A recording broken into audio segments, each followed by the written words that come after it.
Hello，大家好。疫情爆发后，加拿大房价在不断受到质疑的情况下持续上涨。根据国家银行房价指数，截至今年3月，房价较去年同期上涨 10.8%。最近有迹象显示，加拿大房价已经见顶。具体表现为，大多伦多地区4月份的销量比3月份下降了 12.7%， 其中多伦多公寓市场4月份比3月份的销量下降了 17%。多伦多独立屋平均价格也下跌了近 3%。多伦多地区房地产委员会主席认为，这主要是因为疫情爆发后，多伦多地区人口增长很少，本地潜在的买房者已经快消耗殆尽，边境封锁，接盘侠又进不来。一家公寓挂牌网站最新数据显示，公寓的上市数量正在增加，市区公寓的单价也开始下降，市场上已经看不到激烈的竞价战了。部分原因是由于飙升的房价导致购买力过度消耗，很多人放弃了在大多伦多地区购买房产的计划。有些把目标转移到房价更容易负担的其他地区，有些人干脆放弃了买房计划。蒙特利尔银行高级经济学家罗伯特·卡维奇也认为，4月份房产市场可能已经到达顶峰。他认为从现在开始，市场会逐渐冷却下来，接下来人们会开始关注房子之外的事情，比如疫情之后怎么工作与生活，不会像最近几个月几乎所有的人都在讨论房产市场。早在2015年初，加拿大银行基准利率在4年多的时间一直稳定在 1% 的水平，随后出现经济疲软。2015年中期，央行将基准利率降低了一半，这引发了以多伦多和温哥华为中心的房地产热潮。2年后，加拿大央行开始加息的时候，根据国家银行房价指数，多伦多房地产价格上涨了 45%， 温哥华房地产价格上涨了 35%。过去，多伦多和温哥华的房价飞速上涨，在很大程度上是因为持续的房屋建设不足，以及相对富裕、高技能的移民大量涌入。从2015年到2020年初疫情爆发之前，多伦多的房价飙升了 50% 以上。这5年房价快速增长的最大原因是安大略人口意外加速增长，超过了所有人的预期，这造成了持续的供需不匹配。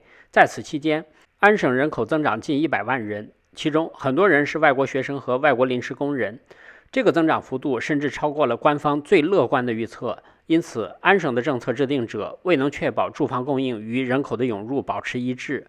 凯投宏观资深经济学家布朗认为，近期房价的上涨在很大程度上是对利率下降和供应紧张的机械反应。他指出，从2019年2月到2021年2月，5年期固定抵押贷款利率下降了近一半。对于购房者来说，贷款利率的下降把他们能够负担的房价推高了 22%， 尽管价格脱离基本面，但需求依然强劲。这次房产狂潮并不是人口增长造成的，而是金融刺激措施和害怕错过的心理因素。超低利率是关键，当经济重新开放，一切回归正常时，房地产市场再次出现价格波动。如果抵押贷款利率开始上升，一些最热门的市场价格下跌 10% 以上是正常的。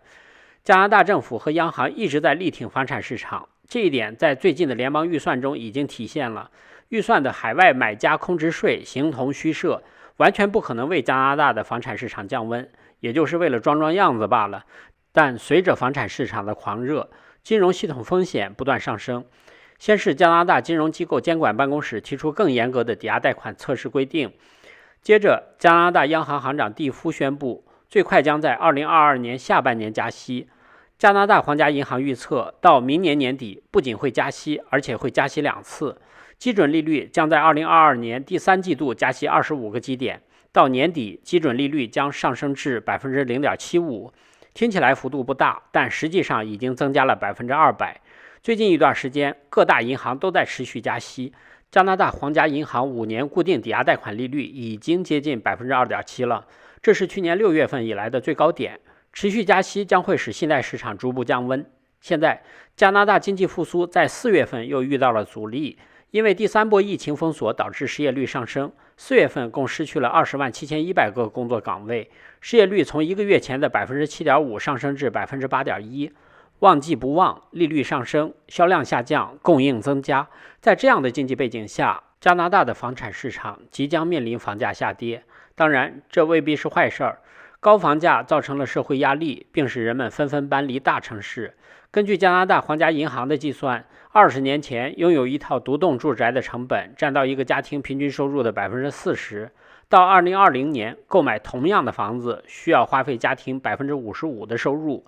房产负担增加了加拿大家庭财务的脆弱性。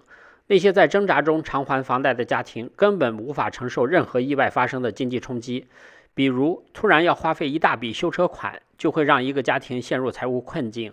加拿大经济过分依赖住宅房地产行业，住宅投资已经占到 GDP 的9%以上，达到有记录以来的最高水平。与此同时，房价的上涨速度远远快于收入或者是租金等基本面因素。那些投资买房的加拿大年轻人必须大大缩减购买新车、退休储蓄等其他家庭支出。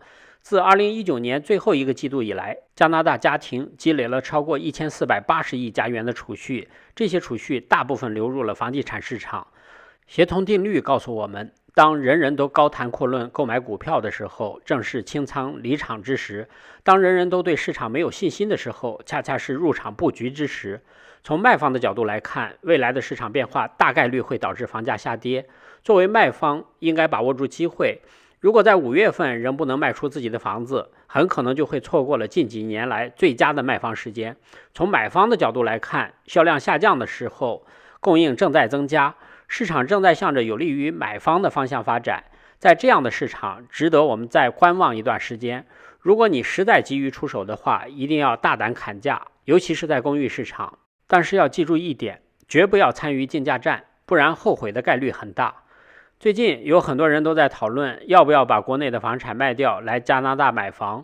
我在频道社区里发起了一个调查，一共有920人参与投票。25%的人认为应该卖，19%的人认为不应该卖，57%的人认为如果有多套的话可以卖，但至少要保留一套。